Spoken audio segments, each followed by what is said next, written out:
You've got exactly 5 minutes to move that RV before the tow truck gets here. That's what she said, perched in a golf cart like a suburban stormtrooper, sunglasses bigger than her ego, clipboard in hand, and the kind of tone that said, "I've waited my whole life for this moment."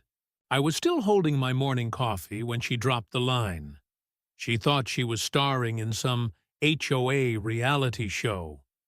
What she didn't know was that the road she was threatening to police, yeah, it was mine, legally documented, surveyed, recorded in the county books since before her HOA even existed. That gravel stretch she thought she owned? It's part of an easement that runs through my ranch.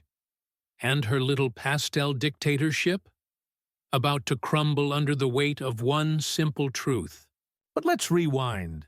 Because this story, oh, it gets wild. It started like any other peaceful morning on Red Hill Ranch, just outside of Cedar Plains, Arizona. Crisp air, blue skies, my two border collies, Roscoe and Junebug, chasing shadows along the fence line while I sipped my coffee and admired the airstream I'd spent 3 years restoring. Polished chrome, solar panels, cedar interiors. Not a vehicle. A passion project. A piece of me. It sat parked just off the gravel path that led from the main road into my property. That road. It's the only access point for the housing development built on the ridge below mine. Golden Mesa Estates. Their HOA had rights to use it, not own it, not regulate it. For years, it worked fine. I didn't mind their SUVs and Teslas passing through, just don't litter, don't speed, and we're cool. But apparently, tolerance breeds entitlement. It started subtle. One day, I noticed a little metal sign staked at the side of the easement. Private access road. No unauthorized parking. Now that was odd, because nobody asked me. A few days later, boom! A big orange violation sticker slapped on the windshield of my Airstream.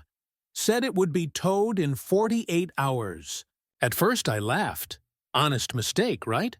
Then came her. Dana Larkins, HOA Vice President, head of the Compliance Committee, and unofficial queen of passive-aggressive warfare. She rolled up in her HOA-issued golf cart like she was headed into battle. American flag flapping behind her, lips pursed tight like she'd just swallowed a lemon. "Sir," she said, dragging the word like a rusty rake across gravel, "you can't just park this trailer along the community access road.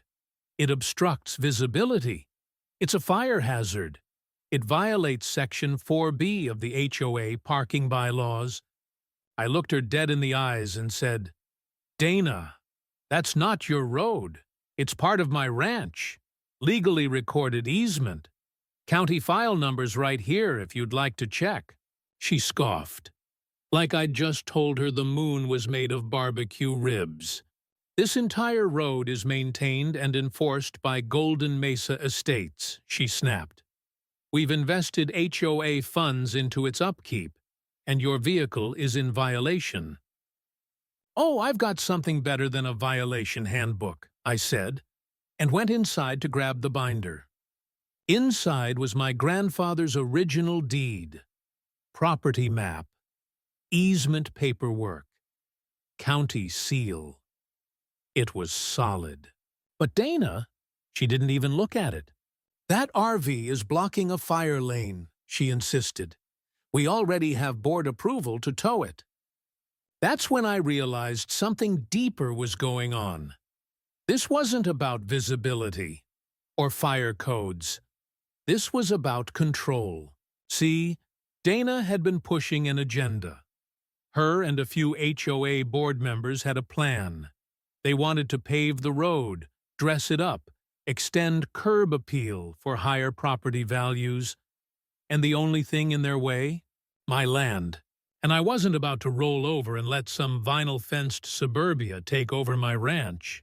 Over the next few days, things escalated. Flyers went up across Golden Mesa. Unauthorized vehicle obstructing emergency access. Report immediately. Kids started whispering near my fence like I was some outlaw. One jogger even yelled, "Move your junk heap, man," as he ran by. Junk heap? That Airstream had solar, custom cedar cabinetry, and a rebuilt engine. That RV wasn't just a vehicle. It was freedom. But Dana didn't care. She was running a campaign. On the third day, she came back with a walkie-talkie and a clipboard, barking orders like she was directing traffic at the Pentagon. "You have 5 minutes to move that RV, or the tow truck is coming," she said. I just nodded, walked inside, and came back with my trusty binder. Again. "This is a recorded easement on my land," I said. "You have the right to use it, not govern it." Her smirk said it all. "Well, the board disagrees." Oh, Dana. Sweet, misinformed Dana. I called my old friend Ben Mallory, a land rights attorney who helped me win a fencing dispute years ago. When I told him what was going on, he laughed. "If they tow that RV, they'll be handing you a lawsuit worth more than their whole annual budget." But I wasn't looking for war, not yet. Instead, I set up trail cams. One on the RV, one on the road entrance. Everything motion activated. Then I dug into county records. And what I found? 3 years ago, Dana and her cronies filed a maintenance agreement with the city, claiming partial authority over the road. Used it to apply for beautification grants. But here's the kicker. It wasn't signed by me, the landowner. Legally, it was void. But Dana didn't care. She was selling it like gospel to the HOA. That Friday, the real showdown arrived. I was sipping coffee again when I heard the low rumble of a diesel engine. A massive tow truck crawled down the easement, hazard lights flashing. The driver hopped out and walked to the Airstream. Before he touched it, I stepped in. "Excuse me," I said, phone recording in hand. "Are you aware this RV is on private property?" "Got a work order from the HOA," he said, shrugging. "Says it's illegally parked on an emergency lane." "And did they also tell you that this so-called emergency lane is part of a legally recorded easement on private ranch land, and that removing this vehicle constitutes trespass?" He blinked, started chewing his toothpick a little faster. I handed him the binder. "Here's the deed, plat map, and a cease and desist notice already sent to the HOA. You tow this RV. You're part of a criminal case." Right then, like clockwork, Dana rolled up, fuming. "What's the holdup? Tow it!" she barked. The driver hesitated. "Ma'am, he says it's private land. I need to check with dispatch." And bam, just like that, 2 sheriff's deputies arrived. I'd called them the second I heard the truck. Dana rushed them like a child reporting a playground injustice. "He's obstructing emergency access. This is an enforcement action authorized by the HOA." The deputy took one look at my paperwork and said, "Ma'am, this is a private easement. The HOA has no jurisdiction here. I suggest you step back." Dana's face turned redder than Arizona clay. The tow truck unhooked. The driver muttered an apology. Dana stormed off shouting, "This isn't over!" But oh, it was just getting started. The fallout was immediate. I sent the video to Ben. He was thrilled. Called it a golden ticket. By Monday, he drafted a lawsuit for harassment, defamation, and attempted theft. I installed a gate. Not just any gate. A custom, ranch-style, steel-arched gate with the words Walker Hollow Ranch across the top. Security keypad. Motion cameras. access codes required. That week, Dana came back, stared at the gate like it had personally betrayed her, hit the intercom button. "You can't do this!" "Oh, but I can," I replied. "Access is allowed. Control is not. Residents can register their vehicles for a monthly code." "You'll regret this!" she yelled. But the only thing I regretted was not doing it sooner. A month later, Dana was voted off the board in a special election.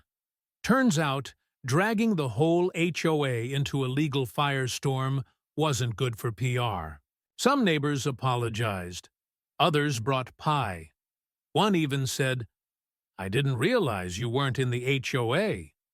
Dana made it sound like you were just being difficult." "Nope," I smiled. "Just defending what's mine." But the real cherry on top? 2 weeks later, my trail cam caught Dana returning at night.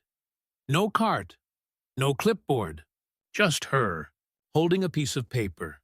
She waved it toward the camera. It was a letter, an apology. Short, awkward, but real. She admitted she overstepped, that she let her position go to her head, that she was wrong. I didn't respond. I didn't need to, because some battles, you don't win with louder voices. You win with quiet truth, clear boundaries, and the law on your side. Now every morning when I sip my coffee and look out at that peaceful road, I smile. Because that road, it still belongs to me.